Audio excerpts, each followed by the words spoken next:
Welcome Grave Botherers to this pre-constructed deck review and upgrade guide for Eternal Might. The deck is not only a fantastic aggro focused introduction for zombie enthusiasts, but also holds longevity and depth for more experienced players who can master the delicate art of pitching cards to the graveyard by swapping out the aggro driven face commander Temmet with the graveyard savvy Hasahton. However, there is overlap between the two, so I will suggest two different deck lists with their own ins and outs to take this from pigeon-toed shambler to 28 days later sprinter. Temmet's all about going wide with zombies and then swinging for devastating blows fueled by big draw based turns. Note, this is until end of turn, we have to make it count. The Precon has multiple ways to draw cards in different ways. Cycling is a key theme, the standout being the new card Ret 2 Mystic, which grants cycling to each creature card in your hand, and there are aristocrat payoffs like Midnight Reaper and Undead Augur. However, to get the most out of Temmet, I suggest we find room for more big draw based turns. 4 cards currently support that big draw based turn: Forgotten Creation, Champion of Wits, Pull from Tomorrow, and new card Prophet of the Scarab. Let's aim to regularly draw 3+ cards to add 3+ power per shambler, because with cards like Swamp Walk bestowing Zombie Master, new enchantment on Wings of Gold that gives flying, and the menacing Lord of the Accursed, we have the evasion to get that mass damage through, so I suggest we add Wheels, Windfall, Whispering Madness, which we can cipher onto an evasive creature to keep casting it, and Ancient Excavation.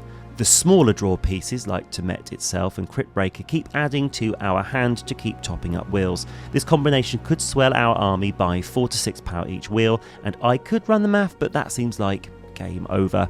I also added Peer into the Abyss, draw a casual 30 cards, zombies get +30/+30, that's Undead 30, Opponent 0. And remember, Temmet affects himself. A draw of 17 cards swells him to 21 power, which is crucial on a commander with Menace. You'll be surprised how many wins you sneak in when your opponents have forgotten he needs to be blocked by 2 or more creatures.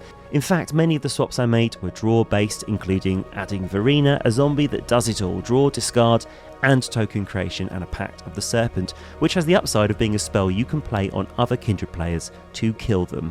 The Precon's Pull from Tomorrow is an X spell which often represents a big mana sink and therefore a big tempo loss.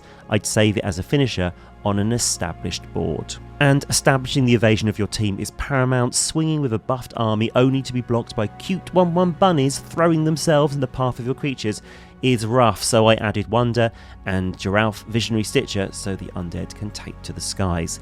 To make room, I swapped out Wayward Servant, Plague Belcher and Corpse Knight, all effective in other strategies but outclassed by the damage mass card draw we are aiming for.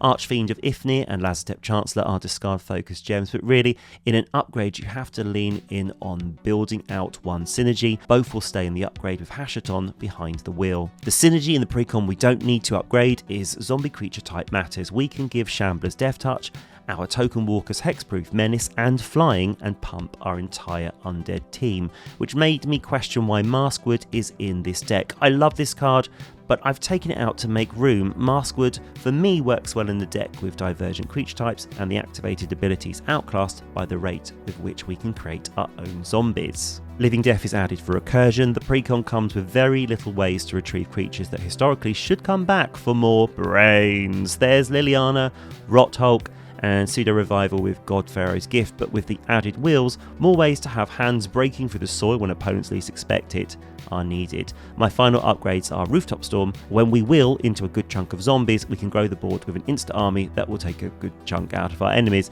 and Knowledge is Power, which is Temmet's ability in sorcery form. This leads to the final outs. Commence the endgame is 6 mana, draw 2, and I want to draw more. Dread Summons, as Mill X is a tempo loss with potential whiff. I took out 2 of the psychic creatures to shift the balance to a mass draw focused engine. And finally, and just as likely as I am to say the words put in Living Death in anything in black, I'm also likely to say take out the temples, which I did to minimise those tapped lands. That's 12 cards out, 12 cards in for Temmet. Let's see what a Hasahton build has to offer. For a Hasahton-led build, moving Temmet to the 99 will prioritise free or low-cost discard triggers, trimming away some of the cycling creatures that demand both a cycle cost and the additional 2 and 1 blue mana of Hasahton's activated ability to be effective.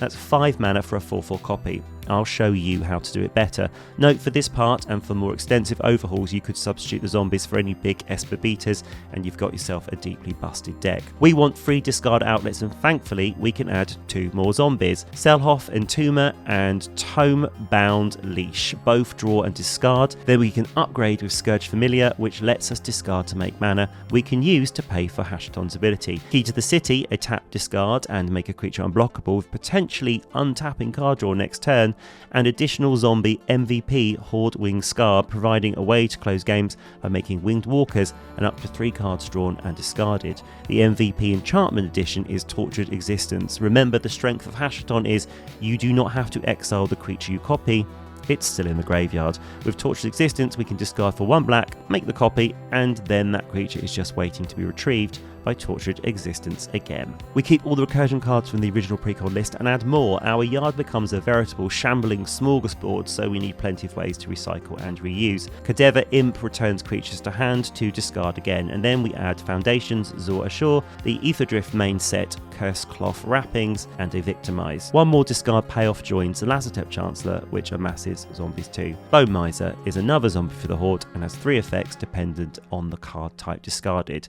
Many of the outs remain the same: the Temples, Maskwood, the Aristocrat payoffs, and anything off theme. To push Hasahton, I made some trickier cuts. Liliana, as Planewalkers that aren't a legendary artifact spark, perform poorly in EDH. Wizened Mentor is cool, but the addition to support Hasahton are cooler. Mentor isn't a definite payoff, and we don't know what the frequency of that payoff will be, even if it happened. Eternal Might is fire out of the box, and fittingly has the potential to outlive the Precons Gathering Dust on that shelf you have, you know the one, with a second phase commander that speaks to established players and a future more complex game plan. Big old juicy brains these designers have. I'd caution them not to walk through any overcrowded cemeteries anytime soon. If you enjoyed this humble free content today, a like and subscribe would mean the world to me, and I'll see you on the next one.